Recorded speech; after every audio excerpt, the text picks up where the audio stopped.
जैसे both and Mid Pakistan 8303. Pakistan 8303 Roger से both runways available to land. जिस वक्त पायलट ने ये अल्फाज बोले उस वक्त ये पैसेंजर एयरक्राफ्ट कराची के ऊपर सिर्फ 600 फीट की ऊंचाई पर था। पाकिस्तान के सबसे बड़े शहर कराची में कड़कती गर्मी की वजह से हर कोई अपने घरों में बंद था। दोपहर के 2:35 हो रहे थे और किसी को भी मालूम नहीं था कि कुछ ही लम्हों के बाद कराची में एक इमरजेंसी सिचुएशन पैदा होने वाली है, क्योंकि पाकिस्तान इंटरनेशनल एयरलाइंस PK 8303 के पायलट ने मेडे का डिस्ट्रेस सिग्नल दे दिया था। इसका मतलब था कि पायलट बेबस हो चुका है और जहाज अब उसके कंट्रोल से बाहर जा चुका है।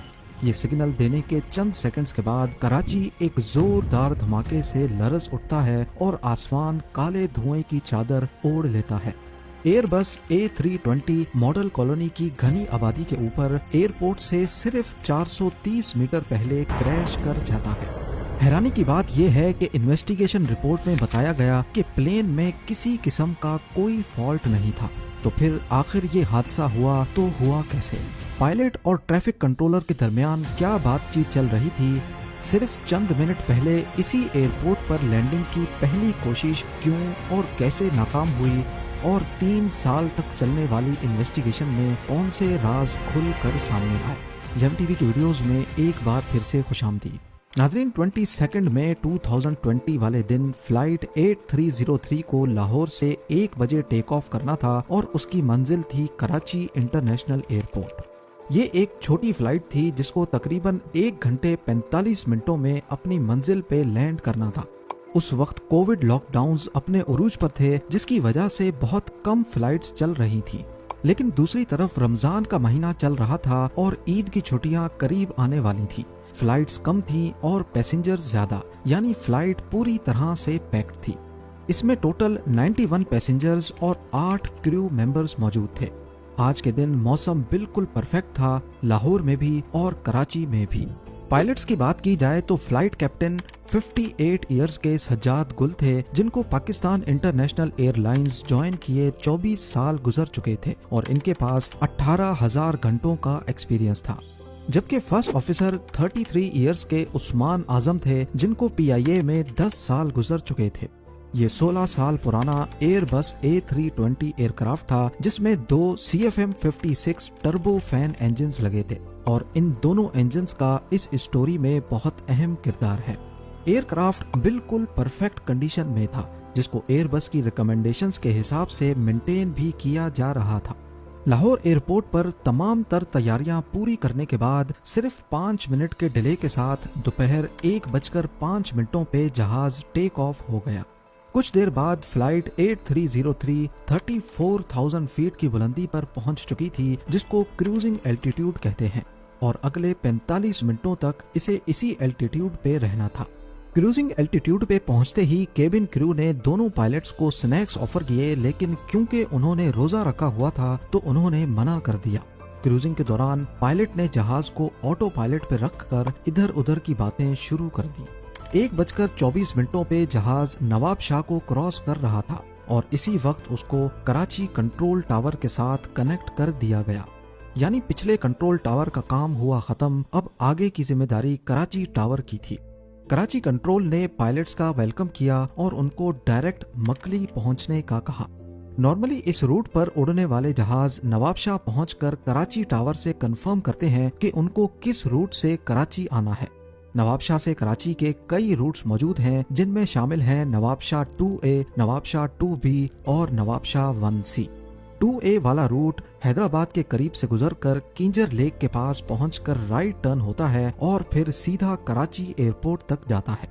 2B वाला रास्ता नवाबशाह से सीधा कराची की तरफ आता है और फिर एयरपोर्ट से 28 किलोमीटर्स या फिर 15 नॉटिकल माइल्स पहले मकली के मकाम से लेफ्ट होकर एयरपोर्ट की सीध में आकर दोबारा राइट जाता है। और तीसरा रास्ता है 1C, ये नवाबशाह से सीधा मकली के मकाम तक जाता है। ये तीनों रास्ते फ्लाइट के कंप्यूटर में भी रिकॉर्डेड होते हैं, यानी नवाबशाह से जो भी रास्ता असाइन किया जाता है पायलट्स ये अपने फ्लाइट कंप्यूटर में सेव कर लेते हैं और फिर ऑटो पायलट खुद ही अपना एल्टीट्यूड और स्पीड कम या ज्यादा करता है।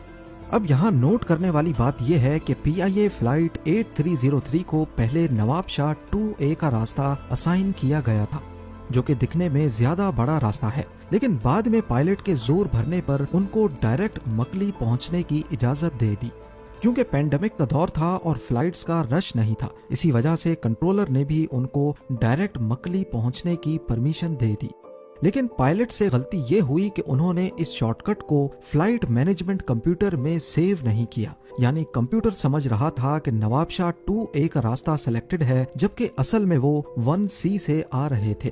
نواب شاہ پہ جہاز کی اونچائی 34,000 فیٹ تھی، 34,000 فیٹس، اور مکلی وے پوائنٹ پر یعنی کراچی ایئرپورٹ سے 28 کلومیٹر پہلے جہاز کو 7,000 فیٹ تک ہونا چاہیے تھا۔ اب ظاہر ہے جہاز فوراً تو 34,000 سے 7,000 پہ نہیں آ سکتا، تو اس کو نواب شاہ سے مکلی کے درمیان راستے میں ہی آہستہ آہستہ اپنا الٹیٹیوڈ کم کرنا ہوتا ہے۔ اگر راستہ لمبا ہوگا تو الٹیٹیوڈ آہستہ آہستہ کم ہوگا، اور اگر راستہ شارٹ ہوگا تو الٹیٹیوڈ تیزی سے کم ہوگا۔ فلائٹ کمپیوٹر میں 2A والا راستہ سلیکٹڈ ہونے کی وجہ سے وہ الٹیٹیوڈ 1000 فیٹ پر منٹ کے حساب سے کم کر رہا تھا، جبکہ پائلٹ جہاز کو 1C کے راستے لے آ رہے تھے، جس میں زیادہ تیزی سے الٹیٹیوڈ کم ہونا چاہیے تھا۔ اس کی وجہ سے ہوا یہ کہ مکلی کے مقام پر جہاں جہاز کو 7,000 فیٹ پہ ہونا تھا، وہ اصل میں 10,000 فیٹس پر تھا۔ کراچی کنٹرولر نے جب ریڈار پہ PK 8303 کی اونچائی زیادہ پائی تو پائلٹ کو کہا گیا کہ آپ کی اونچائی زیادہ ہے، کیا آپ آسانی سے لینڈ کر پائیں گے یا پھر مکلی پر ہی ایک گول چکر لگا کر الٹیٹیوڈ کم کریں گے؟ جس پر کیپٹن نے بولا کہ نہیں، ہم کر لیں گے، اور گول چکر لگانے سے منع کر دیا۔ ابھی تک دونوں پائلٹس کو علم نہیں تھا کہ کمپیوٹر میں سیو ہوا راستہ الگ ہے اور وہ دوسرے راستے سے آ رہے ہیں۔ یہ انفارمیشن ان کے سامنے ظاہر تھی، لیکن اس پر دھیان نہیں دیا گیا۔ مکلی کے بعد اونچائی کم کرنے کے لیے جہاز کی نوز ڈاؤن کی گئی۔ اب یہ تیزی سے نیچے آ رہا تھا، قریب 2400 فیٹس پر منٹ کی اسپیڈ سے، یعنی ایک منٹ میں 2400 فیٹ کم ہو رہے تھے، اور نوز ڈاؤن ہونے کی وجہ سے جہاز کی اسپیڈ بھی بڑھ گئی۔ کچھ سیکنڈز کے بعد جہاز رن وے سے 21 کلومیٹر دور پہنچ چکا تھا۔ اس کی اونچائی جہاں پہلے 10,000 فیٹس تھی، وہ اب 6,000 رہ گئی، لیکن اس پوائنٹ پر رول کے مطابق الٹیٹیوڈ کو 3,000 فیٹس پہ رکھنا ہوتا ہے، یعنی یہ لوگ ڈبل الٹیٹیوڈ پر تھے۔ اس دوران کنٹرولر نے کئی بار کیپٹن سے رابطہ کرنے کی کوشش کی، لیکن فلائٹ ڈیٹا ریکارڈر کے مطابق پائلٹ نے غلطی سے ریڈیو فریکوینسی چینج کر دی تھی۔ جب کیپٹن سے رابطہ نہیں ہو پا رہا تھا تو پھر ایمرجنسی فریکوینسی کے ذریعے کیپٹن سے رابطہ کیا گیا اور ان کو کہا گیا کہ آپ 6,000 فیٹس پر ہیں، جبکہ یہاں آپ کو 3,000 فیٹس پہ ہونا چاہیے۔ ان کو دوبارہ سے آربٹ کرنے کا کہا گیا، جس سے جہاز کی اسپیڈ اور الٹیٹیوڈ دونوں کم ہو سکتے تھے، لیکن اس بار بھی کیپٹن نے یہ کہتے ہوئے منع کر دیا کہ ہم رن وے پر اسٹیبلش ہو چکے ہیں، ہم کر لیں گے۔ اس موقع پر کیپٹن نے فرسٹ آفیسر کو کہا کہ دیکھنا، لینڈ کرنے کے بعد یہ لوگ حیران رہ جائیں گے۔ یہ آواز کاکپٹ وائس ریکارڈر میں بھی ریکارڈ ہوئی اور کراچی کنٹرولر نے بھی سن لیا۔ کنٹرولر نے دوبارہ سے ان کو آربٹ کرنے کی ہدایت دی، جس پر کیپٹن نے تیسری بار بھی منع کر دیا۔ اس پوائنٹ پر کیپٹن کو اپنی غلطی کا احساس ہوا کہ اصل میں فلائٹ کمپیوٹر میں 2A کا راستہ سلیکٹڈ تھا، جبکہ وہ 1C سے آئے تھے۔ اس پر ان کو یہ کہتے بھی سنا گیا، اوہ یہ کیا ہو گیا، رکیں رکیں، ہولڈ ختم کریں، جس پر فرسٹ آفیسر نے اپنا ہولڈ ختم کر کے کیپٹن کو سارا ہولڈ دے دیا۔ یاد رہے کہ یہاں تک جہاز کو فرسٹ آفیسر فلائی کر رہے تھے، جبکہ کیپٹن کی ذمہ داری ہر چیز پر نظر رکھنا تھی، اور کیپٹن کو اس بات کا علم نہیں تھا کہ فرسٹ آفیسر نے لینڈنگ گیئر نہیں کھولا۔ PK 8303 بہت تیزی سے نیچے آ رہی تھی، اور ایک موقع پر اس کی اسپیڈ 650 کلومیٹر فی گھنٹہ سے بھی بڑھ گئی، جس پر وارننگ الارمز بجنا شروع ہو گئے۔ جیسے ہی وہ زمین کے قریب پہنچے تو کیونکہ ان کا لینڈنگ گیئر نہیں کھلا تھا، اس پر دوسرا الارم بھی بجنے لگا۔ اس پوائنٹ پر فرسٹ آفیسر ڈر گئے اور پائلٹ کو کہا کہ سر، کیا واقعی ہمیں ایک آربٹ لے لینا چاہیے جس سے اسپیڈ اور اونچائی دونوں پر قابو پایا جا سکتا ہے؟ لیکن کیپٹن اپنی ضد پر اڑے ہوئے تھے۔ جب وہ رن وے کے قریب پہنچے تب تک جہاز میں ملٹیپل الارمز بج رہے تھے، جس میں ایک لینڈنگ گیئر کا بھی تھا۔ اسی کنفیوژن میں بنا لینڈنگ گیئر کھلے ہی جہاز کو رن وے پر اتار دیا گیا۔ 16 सेकंड्स में 4 बार जहाज रनवे से टच हुआ, जिसकी वजह से केबिन में काफी झटके आए और जहाज के दोनों इंजन्स रनवे पर रगड़ते गए और उनमें से ऑयल लीक करने लगा। कैप्टन, जो पहले ही अलार्म्स की वजह से कंफ्यूज हो चुके थे, इस पॉइंट पर आकर उनको एहसास हुआ कि उनसे क्या गलती हो गई है। लेकिन तभी फर्स्ट ऑफिसर चिल्लाकर बोले, sir take off, sir take off. घबराहट में कैप्टन ने फर्स्ट ऑफिसर की बात मान ली और लिवर नीचे करके जहाज को दोबारा ऊपर उठा लिया। एक्सपर्ट्स का मानना है कि इस मौके पर जहाज को रनवे पर ही अपने हाल पे छोड़ देना चाहिए था। ज्यादा से ज्यादा इंजन में आग लग जाती, लेकिन कम से कम वो एयरपोर्ट इमरजेंसी सर्विस के करीब तो होते। चांस था कि उस आग पर भी काबू पाया जा सकता था, लेकिन कैप्टन ने ऐसा नहीं किया। दोबारा टेक ऑफ करने पर उनको एहसास हुआ कि एक इंजन रगड़ खाने की वजह से फेल हो चुका है और अब जहाज सिर्फ एक ही इंजन पर उड़ रहा था और उसकी हालत भी कुछ ठीक नहीं थी, क्योंकि ऑयल दोनों इंजन्स में से लीक हुआ था।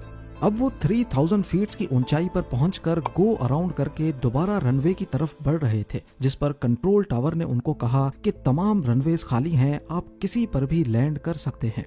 इसी दौरान आखिरी इंजन में भी वाइब्रेशन शुरू हो गई और थोड़ी ही देर बाद वो भी बंद हो गया। अब जहाज बिना इंजन के रनवे की तरफ गोल चक्कर लगाकर बढ़ रहा था और उसका एल्टीट्यूड तेजी से कम हो रहा था। इस बार कैप्टन ने लैंडिंग गियर काफी पहले ही खोल दिए थे, जिसकी वजह से ड्रैग पैदा हो रहा था और स्पीड कम हो रही थी, वो स्पीड जिसकी इस वक्त उनको सबसे ज्यादा जरूरत थी। 600 फीट की ऊंचाई पर वो रनवे की सीध में आ चुके थे, लेकिन कैप्टन को अंदाजा हो चुका था कि वो रनवे तक नहीं पहुंच पाएंगे और तभी उन्होंने मेडे की कॉल दे दी। Sir, Mayday, Pakistan 8303. बस फिर कुछ ही सेकंड्स के बाद रनवे से सिर्फ 1340 मीटर्स पहले 2:45 पे PIA flight PK 8303 model colony के घरों के ऊपर जा गिरी। इस क्रैश से पैदा होने वाले धमाके को मीलों दूर तक भी सुना गया और काला धुआं आसमान पर उठने लगा। क्रू समेत जहाज में 99 पैसेंजर्स में से 2 लोग हैरत अंगेज तौर पे बच गए, जबकि घरों पर क्रैश करने की वजह से ग्राउंड पर एक जान का नुकसान हुआ। इमरजेंसी सर्विस फौरन पहुंच गई, लेकिन तंग गलियों की वजह से उनको काम करने में काफी मुश्किल का सामना करना पड़ा। इन्वेस्टिगेशन रिपोर्ट के मुताबिक इस एक्सीडेंट की जिम्मेदारी कैप्टन पर जाती है, जिन्होंने बार बार रूल्स एंड रेगुलेशन की खिलाफ वर्जी की और कई बार ट्रैफिक कंट्रोलर की इंस्ट्रक्शंस को मानने से इनकार किया। दूसरी जिम्मेदारी एयर ट्रैफिक कंट्रोलर की थी। उन्होंने पायलट को क्यों नहीं बताया कि उनका लैंडिंग गियर नहीं खुला हुआ। अगर पहले अटेम्प्ट में ही गियर खुला होता तो शायद ये नौबत ही नहीं आती। तीसरी वजह बताई गई कि दोनों पायलट्स उस दिन रोजे से थे, यानी उन्होंने पिछले 7-8 घंटों से कुछ नहीं खाया पिया था। बाद में रोजा रखकर फ्लाइंग करने पर पाबंदी लगा दी गई। इसी इन्वेस्टिगेशन रिपोर्ट में ये बात भी निकल कर सामने आई कि पाकिस्तान इंटरनेशनल एयरलाइंस के 40% पायलट्स के पास लाइसेंस ही नहीं है। इससे PIA का नॉन सीरियस बिहेवियर जाहिर होता है कि उन्होंने पायलट्स पर सख्ती क्यों नहीं की और क्यों उनको इतनी आज़ादी दी कि वो पैसेंजर्स की जान दांव पर लगाकर रूल्स की खिलाफ वर्जी करते रहें। उम्मीद है ज़ेम टीवी की ये वीडियो भी आप लोग भरपूर लाइक और शेयर करेंगे। आप लोगों के प्यार भरे कमेंट्स का बेहद शुक्रिया। मिलते हैं अगली शानदार वीडियो में।